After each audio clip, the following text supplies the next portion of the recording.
अब ये बताओ कल की क्लास में किसी को कोई डाउट, कोई दिक्कत? 3 पार्ट पढ़ना शुरू किया था अपन ने, क्या पढ़ा था एक बार बता दे रहे हैं। त्रिकोणमिति फलन देखा था, है ना, उसके बारे में अपन ने क्या कोण पे चर्चा करी थी, है ना। कोण पहले से जानते हैं, पर कुछ चीज़ें और देखी थी, मतलब धनात्मक कोण देखा था, ऋणात्मक कोण देखा था, ठीक है। कोण को मापने के लिए हमने 2 इकाइयाँ देखी थी, एक काय में मापते हैं, डिग्री में मापते आ रहे हैं। अब आज से या कल से क्या इकाई में मापने लगे, रेडियन में, है ना। तो रेडियन में किसी कोण को निकालने के लिए हमने एक सूत्र और देखा था। सूत्र क्या था? थीटा या कोण बराबर क्या होता है, चाप बटे त्रिज्या। इस सूत्र से कोण कौन सी इकाई में मिलेगा? हमेशा रेडियन में मिलेगा, है ना। आप इस सूत्र का यूज करोगे, कौन से? थीटा बराबर चाप बटे त्रिज्या का उपयोग करोगे, इसमें हमेशा कोण कौन से यूनिट में मिलेगा? रेडियन में मिलेगा, ठीक है। 1 रेडियन बराबर कितने डिग्री होता है? 1 रेडियन बराबर कितने डिग्री होता है? 180/पाई। तो 1 रेडियन बराबर कितने डिग्री होगा? पाई बटे 180, ठीक है। अच्छा, कुछ घड़ी के बारे में आपको पहले से जानकारी दी है हमने, जैसे 9th 10th में दी थी कि पूरे सर्कल में कितने का कोण, तो संपूर्ण कोण कितने इसका क्या जाता है? 360, है ना। तो सुइयों को याद रखो कि कितनी देर में एक चक्कर लगा रही है, तो 1 घंटे में कितना चक्कर लगा लेती, कौन सी? मिनट वाली सुई, ठीक है। सेकेंड वाली सुई 1 मिनट में पूरा चक्कर लगा लेती है, तो पूरा चक्कर करता है 360 का। और उसमें अगर 1 मिनट का भी, 5 मिनट का, 10 मिनट का, किसी भी मिनट का अगर पूछता है तो हम निकाल पाएंगे कितने डिग्री का कोण बनेगा। तो डिग्री से हम काय में रेडियन में कन्वर्ट करके, मतलब आपको जो सूत्र दिया है कोण बराबर चाप बटे त्रिज्या, उन 3 में से कोई भी 2 चीज़ दी है, हम तीसरी चीज़ निकाल सकते हैं। कल हमने 2 सवाल कर भी लिए, उन दोनों सवालों में से अच्छा, यहाँ पे कोण की परिभाषा भी लिखवाई थी, याद है, बताया था। और रेडियन की माप की परिभाषा भी लिखवाई थी कि रेडियन की माप कैसे निकालोगे, है ना। मतलब जितनी त्रिज्या उतनी लंबा चाप अगर है, तब केंद्र पर अंतरित कोण क्या रहेगा? 1 रेडियन कहलाएगा। जितनी लंबी त्रिज्या है उसी माप की हमें चाप मिल जाएगा, उनका अनुपात क्या रहेगा? 1 रेडियन कह जाएगा, ठीक है।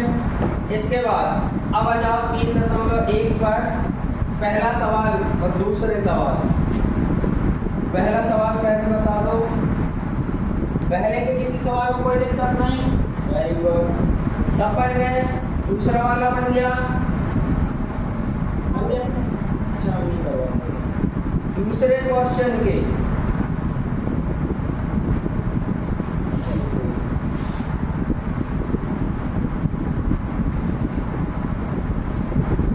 पहले क्वेश्चन किया, उसके बाद उदाहरण नंबर 1 करके देखा था क्या? 40 डिग्री 20 मिनट, इसको देखा था क्या?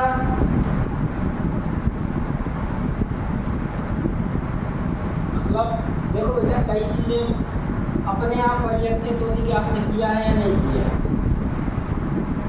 नहीं किया है तो बोल दो, अब फिर उसके बाद देखो कि बनेगा या नहीं बनेगा। इतने में हम पूरा सवाल करते हैं, बन जाएगा। क्या करोगे? पहले इसको 40 डिग्री और 20 मिनट लिखा है, इसको काय में बदलना है, आपको रेडियन माप में बदलना है। तो पहले तो हम मिनट को काय में बदलेंगे, डिग्री में बदलेंगे। तो 1 मिनट कितने डिग्री का होता है?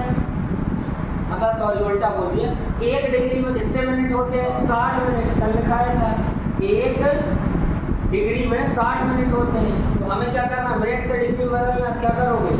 मिनट से डिग्री में 60 से भाग दे दोगे, 60 से भाग दे दोगे, तो जो आएगा वो आ जाएगा काय में? डिग्री में। और फिर डिग्री से रेडियन में बहुत आसानी से चेंज कर पाओगे, कोई दिक्कत? Very good. इसके बाद उदाहरण नंबर दूसरा 6 रेडियन को डिग्री में बदलिए, बनेगा 6 रेडियन को डिग्री में बदलना है, सीधा सीधा 6 में क्या करना है, गुणा कर दोगे, आ जाएगा आंसर, कोई दिक्कत। तो इसके बाद दिया है क्या दूसरा सवाल, दूसरे सवाल में किसी सवाल में दिक्कत। एक चीज और, पाई का मान हमने बताया था क्या, नहीं बताया। पाई का मान सवाल के अकॉर्डिंग, जैसे अपन ने 9th 10th में पढ़े हो, कहीं वो क्या मांग रहा है 22/7, कहीं मांग रहा है 3.14, तो सवाल के हिसाब से कैलकुलेशन देके अभी प्रैक्टिस करोगे तो याद रहेगा कि इस सवाल में ये मान रखना है। कई जगह मोस्टली परीक्षा में वो संकेत नहीं देगा, परीक्षा में संकेत नहीं देगा, तो आपको क्या करना है, सवाल की कैलकुलेशन देखनी कि कौन सी क्लिष्ट होगी, कौन सी आसानी से हो जाएगा, तो वहाँ उसके हिसाब से आपको इन दोनों में से एक मान रखना है, ठीक है।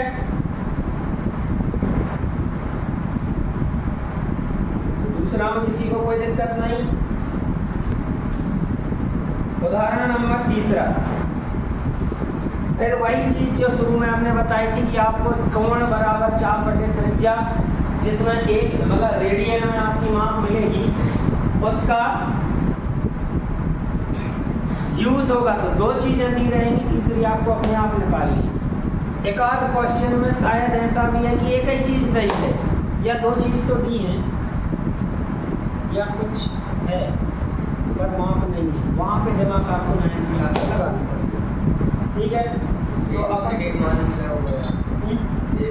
है, अब देखो क्या दिया है, प्रश्न क्रमांक तीसरा, उस वृत्त की त्रिज्या ज्ञात कीजिए, मतलब हमें क्या ज्ञात करना है, त्रिज्या r फाइंड करनी है, जिसमें 60 अंश का केंद्रीय कोण परिधि पर कितना 37.4 सेंटीमीटर लंबाई का चाप काटता है। मतलब क्या करें, उदाहरण नंबर तीसरा क्या दिया है, जैसा एक वृत्त दिया है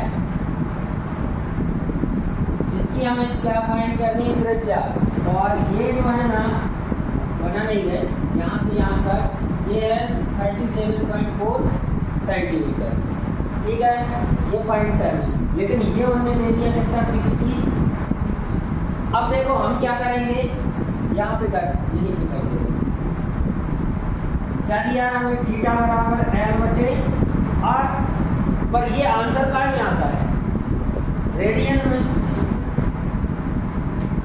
ये रेडियन में आता है हमेशा आंसर, तो यहाँ पे हम थीटा कौन सी इकाई में लेते हैं, तो हमें डिग्री में दिया है, तो क्या डिग्री लिखने काम बन जाएगा, नहीं भाई, आप पेट्रोल गाड़ी लेके जा रहे हो तो उसमें पेट्रोल ही डलवाओगे ना कि डीजल, और डीजल गाड़ी लेके जा रहे हो तो डीजल ही डलवाओगे, पेट्रोल नहीं, तो यहाँ पे इनको काय में चाहिए, रेडियन में चाहिए भाई, इसको सॉल्व करके निकालते तो रेडियन में आता, मतलब उनके हिसाब से ये इंजन रेडियन का है, तो हमें 60 डिग्री दिया है, पहले हम क्या करेंगे कि 60 डिग्री को हम काय में बदलेंगे, कैसे बदलेंगे, काय का मल्टीप्लाई करेंगे, रेडियन में बदल लेंगे, पाई बटे 180, 0 से 0, 6 से 3, क्या आ जाएगा, पाई बाई 3, कर दो क्या आ जाएगा, पाई बाई 3, एल कितना है 37.4, आर को हमें फाइंड करनी है, क्या करोगे, इसको इस तरफ ले जाओ, इसको इस तरफ ले जाओ, आर इक्वल टू कितना आ जाएगा 37.4,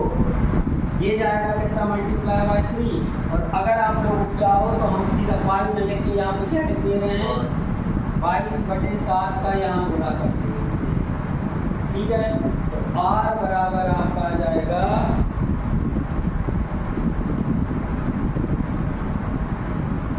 35/7 सेंटीमीटर, ये आप लोग सॉल्व कर लें। उदाहरण नंबर 3,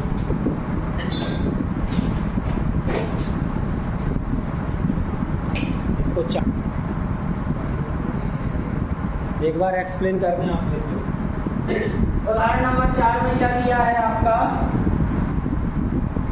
एक घड़ी में मिनट की सुई 1.5 सेंटीमीटर लंबी है, इसकी नोक 40 मिनट में कितनी दूर जा सकती है, ये बताना है। तो हमने क्या किया, एक घड़ी बनाई जिसमें मिनट की सुई कितनी दी है 1.5 सेंटीमीटर, जो यहाँ से घूम के यहाँ तो 30 मिनट होते, पर यहाँ तक 40 मिनट हो रहे हैं। ठीक है, तो ये जो थीटा बनेगा ये कितना बनेगा ये हम पहले फाइंड कर लें, और लंबाई हमें ये चाहिए इस वाले चाप की। ठीक है, तो क्या होगा कि 60 मिनट में बनने वाला कोण कितना है, मिनट की सुई द्वारा 60 मिनट में बनने वाला कोण 360 डिग्री, तब 1 मिनट में बनेगा 6 डिग्री, और 40 मिनट में बनेगा कितना 240 डिग्री। तो ये डिग्री को हम कहाँ में बदल देंगे, रेडियन में बदल देंगे। ये हो जाएगा कितना, रेडियन। ठीक है, इसके बाद ये वाला जो फॉर्मूला है हमारा, इसमें हम वैल्यू पुट कर देंगे। इसकी वैल्यू पता है, एल में फाइंड करना, आर दिया है। इसको सॉल्व करोगे तो आपको चाप की लंबाई मिल जाएगी। ठीक है, अब करें अपन कौन सा, उदाहरण नंबर 5। यदि दो वृत्तों के चापों की लंबाई समान है, दो वृत्त हैं जिनके चापों की लंबाई कैसी दी है, समान दी है, और वे अपने केंद्रों पर 65 डिग्री तथा 110 डिग्री का कोण बनाते हैं, तो उनकी त्रिज्याओं का अनुपात ज्ञात करना है। एल तो समान है, लंबाई समान है, त्रिज्याओं का अनुपात ज्ञात करना है। कोण अलग अलग बन रहे हैं, दोनों कोण दिए हैं, तो हमें क्या है, त्रिज्याओं का अनुपात निकालना, मतलब पहले वृत्त की त्रिज्या बटे दूसरे वृत्त की त्रिज्या करनी है। तो भैया दोनों अभी भर के लाए क्या, ये तो कल की भरी हो, पानी खाली कर देना बाथरूम में, बन जाएगा। नहीं तो रुक जाओ, अभी एक प्यासे बैठे रहे, बगराना नहीं, यहाँ पे कीचड़ है।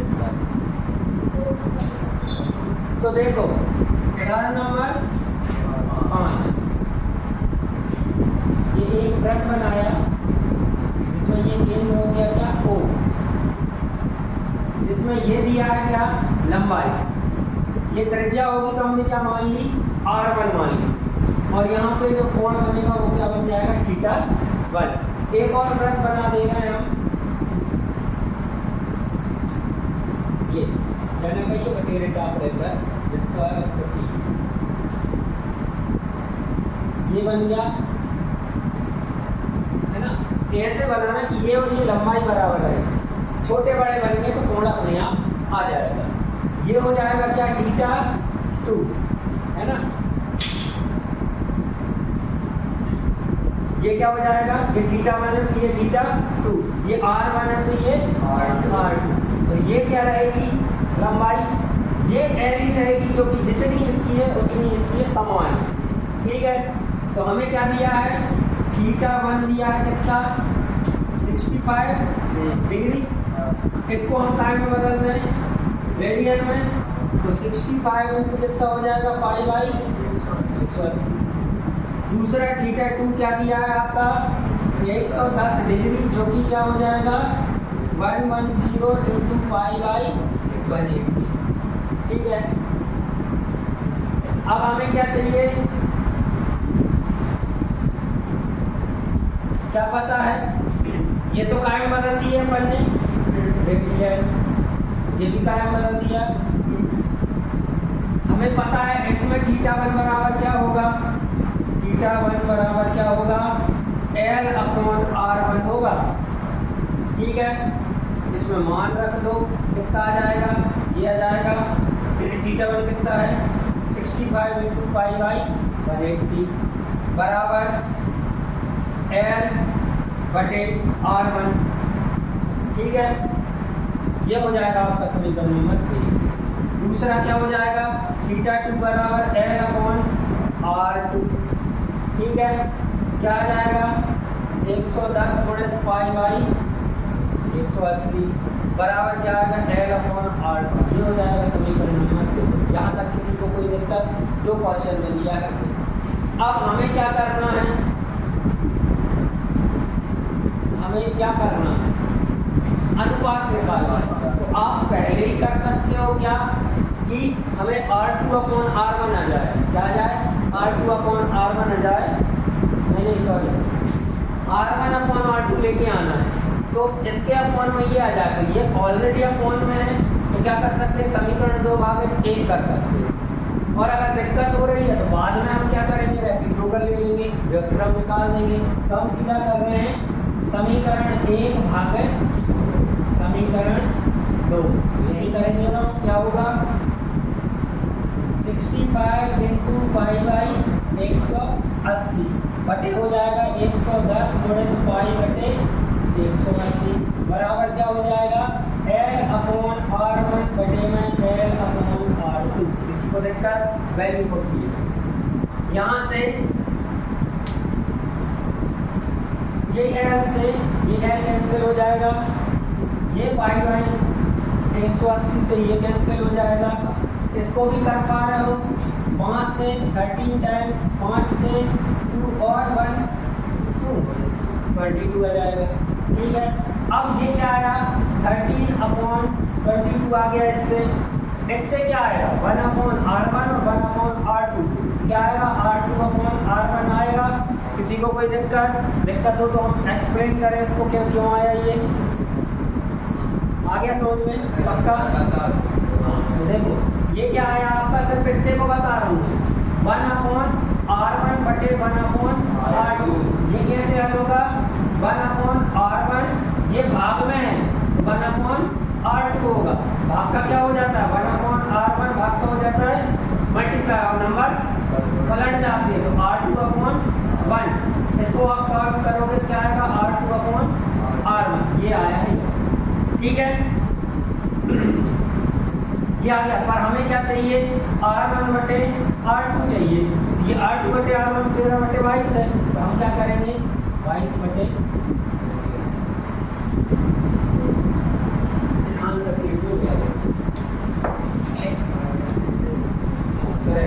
इसको आंसर में लिख देना R1 R2 इक्वल टू 22:30। ठीक है, डालो।